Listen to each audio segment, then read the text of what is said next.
My name is Jiles Smith, and welcome to Our Community.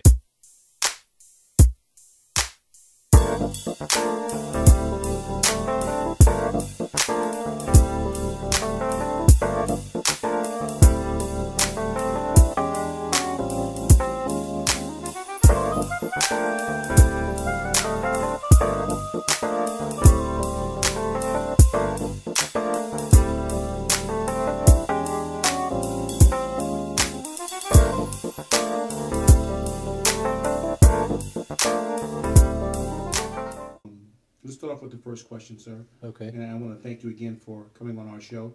Well, how long have you been in education? I've been teaching for 23 years. I've been in the district in Victor Valley College for about 23 years, and I was an adjunct for the first 7 or 8 of those, and then I became full-time. And during that time, in 2002, I was appointed as Vice President of Instruction. I did that for a couple of years, and then I went back to the faculty. And then in 2011, I was appointed as Executive Vice President of Instruction and Student Services. And then in May of this year, I was appointed interim superintendent president. That's a very, especially these times, it's a very hard job to have. What are some of the things you're finding, uncovering? Is it something that you're working on or focused on? Well, the college is on is on probation. It's not academic probation. It's accreditation probation.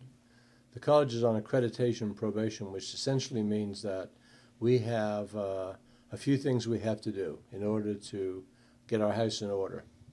And primarily, we have 3 things that we're working on right now. The first one of those is making sure that instead of doing things haphazardly or by the seat of our pants, we plan what we're doing. Planning has always been something that has not been very well done at community colleges, not just Victor Valley College, but colleges all over the state. Faculty we're working on is student learning outcomes and assessment. That has been something that all colleges in California and all over the country, and probably all over the world, have been working on in terms of a new way of evaluating student progress. Traditionally, when I went to college, when you went to college, you sat in a classroom in front of a teacher. The teacher lectured, you took notes. At the end of the class, you did a test.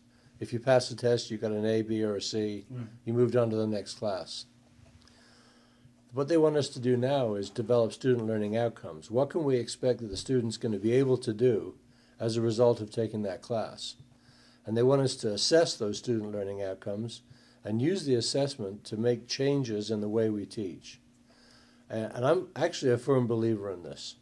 I think that the concept of having students sitting in a class, in a lecture class, with someone talking to them and telling them the information that they know, passing on information, is gone. I just don't think students learn that way anymore. There's a new concept called the reverse classroom, and basically what that does is it has the students prepare for class before the class starts, and then the students kind of teach each other. They get in groups and they work together.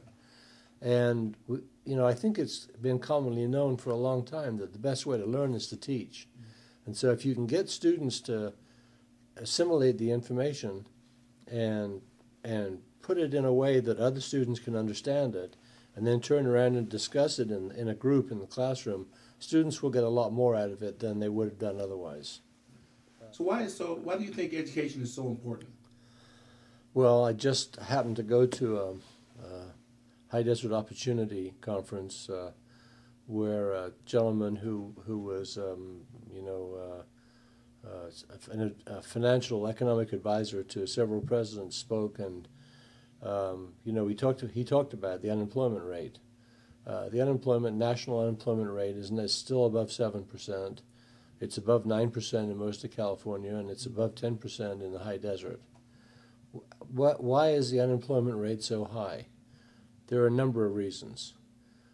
The primary reason, I believe, is that today employers are looking for employees who can solve problems. They can rationalize. They can speak clearly. They can communicate effectively, in writing and orally. They're willing to put the time in necessary to get the job done. They're willing to look at an issue and help to resolve it, make recommendations about how to resolve issues. If you have a high school education today and that's all you have, the chances are you're not going to get a very good job. The bottom line is that we at Victor Valley College offer classes that'll help you to be ready for a four-year university, and we have a lot of classes in career and technical education, which allow you to get a job. Things like drafting, welding, auto mechanics, equine studies, green studies, installing solar. There's just so many opportunities at Victor Valley College to get some experience in a program that will help you to be qualified for a job. You were saying something off camera about how if the Victor Valley was looked at as one big city, it would be the 8th largest or 7th largest city in the state? Yeah, I believe it was 7th. It was either the 7th or 8th. The High Desert Opportunity, they said that if all the cities in the High Desert were put together, they'd be bigger. It would be a bigger city than Oakland, which would be the 7th or 8th largest city in the state. But the problem is, we've got, out of those 5 cities, there's 5 different governments. Right. Now, I noticed that this time at High Desert Opportunity, the cities have come together and had one booth. And I've got to commend them, because when the mayor of Victorville was elected last year, Jim Cox, I called him and congratulated him and said that I thought that one of his biggest tasks was to try to get the cities all working together towards a common goal. Right. And I think if we can get all the cities working together along with Victor Valley College and the high school districts, we can really change the flavor of this whole community. Right. Right. But again, I mentioned the high school districts. The high school districts really have to do some work. Mm-hmm. When we have less than 10% of our students that come to this college that are qualified for college level English and math, we need to really evaluate why that's happening. What is the college doing to help the high schools out? Well, we actually fund a counselor at every high school. We have a bridge program, and we work with the high schools to help the students register for Victor Valley College, make sure that they have priority registration if they need it. As far as the actual education of students at the high school, we don't really have a lot to do with that, mm-hmm. but there's a new concept called Common Core, which most of the high schools have signed on for. From the little bit I know about Common Core, it would seem to me that it would help students to become better able to pass the assessment test, right. to get into college level courses. Right. It really is a problem for us when we have a student that comes to Victor Valley College and they test at 2 or 3 levels below college level. Right. Because it takes them 2 or 3 years to get to a point where they take a college level class. Right. And the state doesn't want us to have students here for 2 or 3 years right. before they even take a college level. They want students to come in here, take college level courses, and then graduate right. in 2 to 3 years. Right. And they're going to start penalizing us if we don't do that or have that process in place. So have you put something in place to address that? Yeah, we've starting in 2014, the fall of 2014, we have to comply with Senate Bill 1456, which mm-hmm. says that we have to have, every student has to have a matriculation, an ed plan, mm-hmm. they have to have done their assessment, and they have to have done their letter of intent. And once they've done all those things, then they can have priority registration. Right. I started talking about the 3 things that we had to do. The third thing I didn't mention was the fiscal report, and the fiscal report basically says that we have to have a plan to resolve a structural deficit within the next couple of years. And we have put a plan together to resolve the structural deficit. But that plan is not going to be easy to implement. Some of it requires negotiation with the various unions. So we've got three things. The program review, we've got to take care of that. We've got the SLO assessments, we've taken care of that. We've got a plan for resolving the structural deficit. On November 4th, the visiting team comes. They look at the evidence that shows that we've completed the things we say we've completed. Then they make an objective decision about whether or not they believe that we've met the evidence. Hopefully an objective decision. Then they make a recommendation to the full commission. The commission meets in January, and we'll find out in February if we got reaffirmed or if they're going to keep us on some kind of sanction and have us complete more recommendations. The system of funding community colleges has to change. Right now we're funded based on head count, just like ADA in the K-12 system. If the state is going to continue to require that we demonstrate student success, there's going to be a change, and colleges are going to be funded on successful students somehow, and how that's going to happen, I don't know. But I believe that there will be a change in the way we get funded, and that's obviously going to affect structural deficits. So why do you think, it is a very obvious question, but I want you to answer it, why being accredited is so important to the college and also our community? Well, accreditation really is something that's driven by the Department of Education. The U.S. Department of Education funds Pell Grants. Victor Valley College issues about $35 million worth of Pell Grants every year. If we're not an accredited institution, that's $35 million that students won't get in Pell Grants. So, I mean, that would basically wipe out the institution. Right. Plus, students who come to Victor Valley College want to transfer to Cal State or UC, or the UC system, or to USC, or to, wherever. And if we're not an accredited institution, those credits don't transfer. So it's very, very important from a financial point of view that students have access to the financial things they need to be able to complete their education, and that their units are able to transfer to other colleges. Right. The report also talked about the campus climate. And you may have answered this question already, but what's your opinion about the campus climate? And what have you done to fix that? We in a couple of years ago, we did a campus climate survey, and we discovered that there were quite a few silos on campus. And this wasn't a surprise to me, having been here for many years. I knew the existence of these silos, and I knew that there were, some people that got along well with each other, and other people that couldn't stand each other, and some people that hated the administration, and other people that liked the administration, and some people who said there were people who were administrative stooges and this and that. That sort of campus climate is not conducive towards successful completion of the standards, especially program review, putting together a program that demonstrates that you have an excellent process. So we've worked very hard to try to improve campus climate. I have issued to the campus a whole, an update of where we are in terms of what we've been doing for accreditation. I think people on the campus have realized that everybody's working very hard for the same goal. And when we're all working together for the same goal, we trust each other. I'm not saying that there's 100% trust. There probably isn't. But I think there's a lot more trust than there used to be.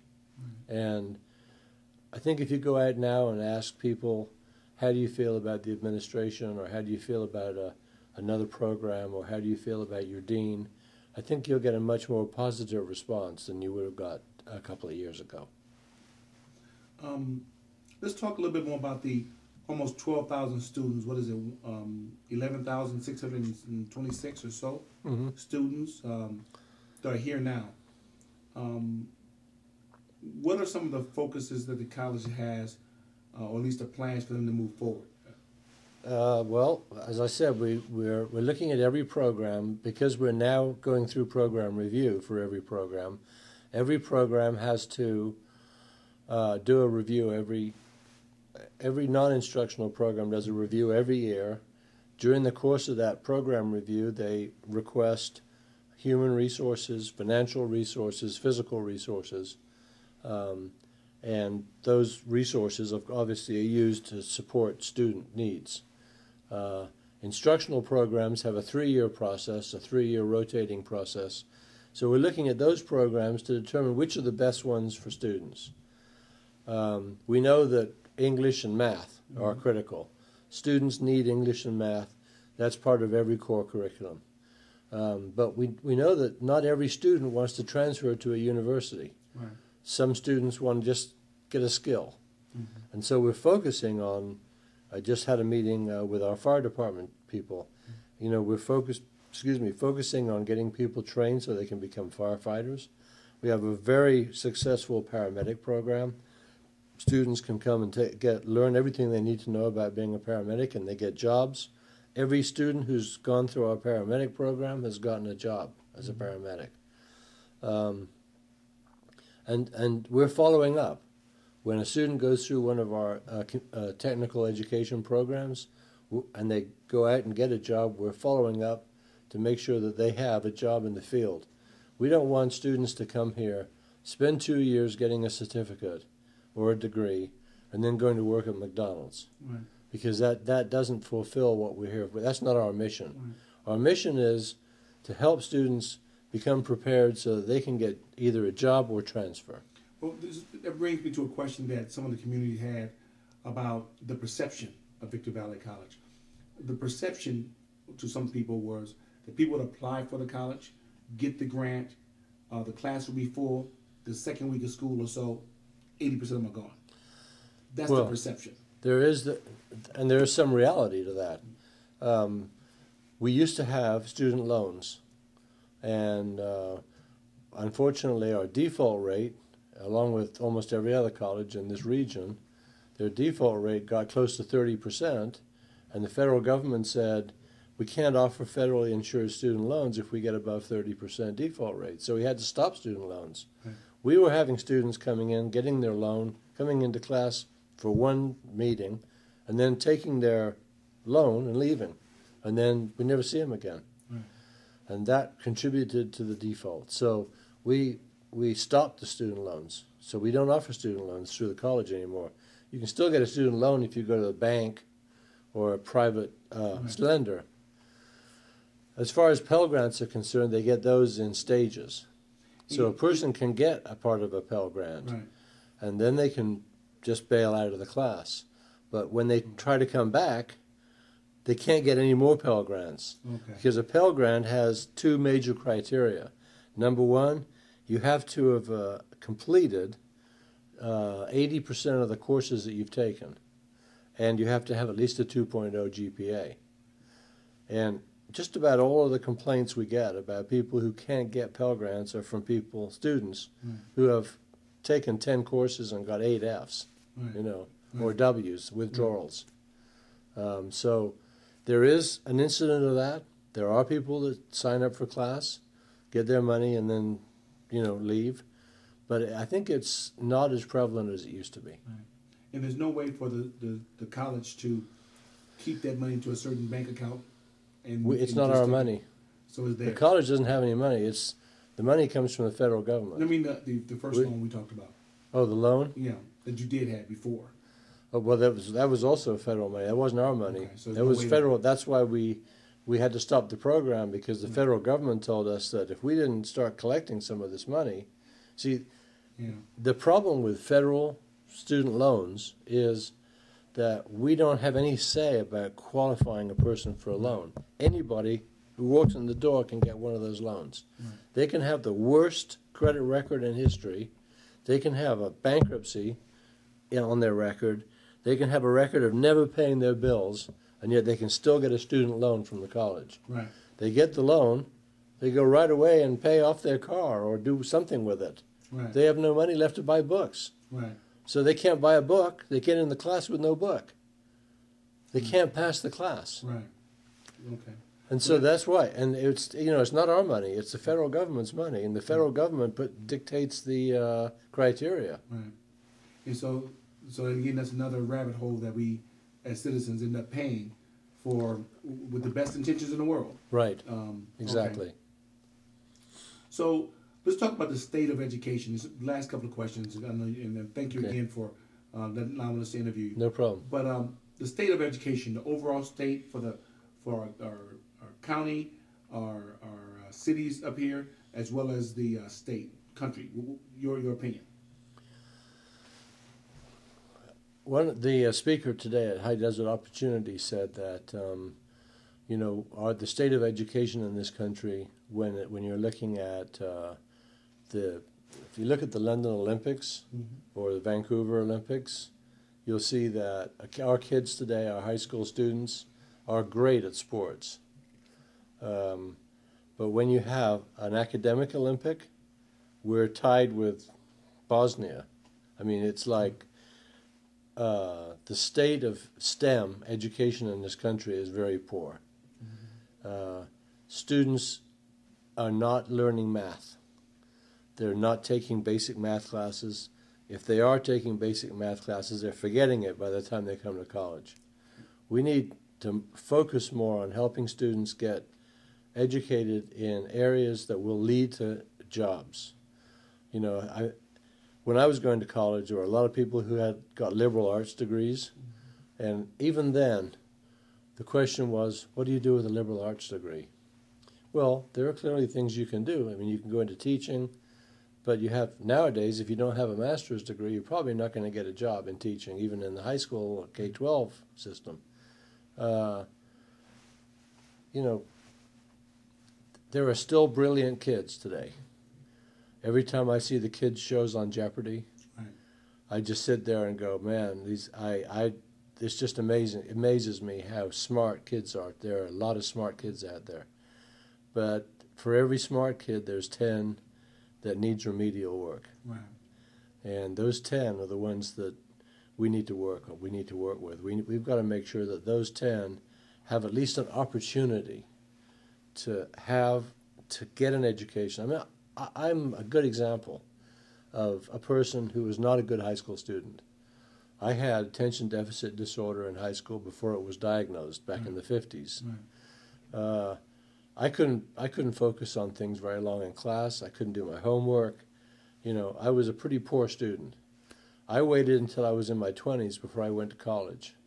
And I can remember vividly what happened. I mean, I worked for the telephone company. I was standing outside the central office in Malibu, and the district manager drove by in his company car at 3 o'clock in the afternoon, and I turned to my friend and I said, "Who's that guy?"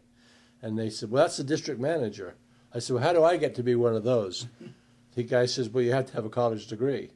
The next day, I went down and signed up at Santa Monica City College, and that was the turning point. Right. Because when I got in to start taking college classes in my 20s, I realized how valuable it was. Right. And I know that, you know, taking history and math and things, you know, you go, why is this relevant? It leads to an end. It helps you to understand what you have to do in life. It helps you to understand analyzing issues and resolving issues. It helps you to be able to speak on your feet. It helps you to be able to string sentences together. It helps you to be able to resolve problems and demonstrate to your employer that you can resolve a problem. What can the community do to support you at the college?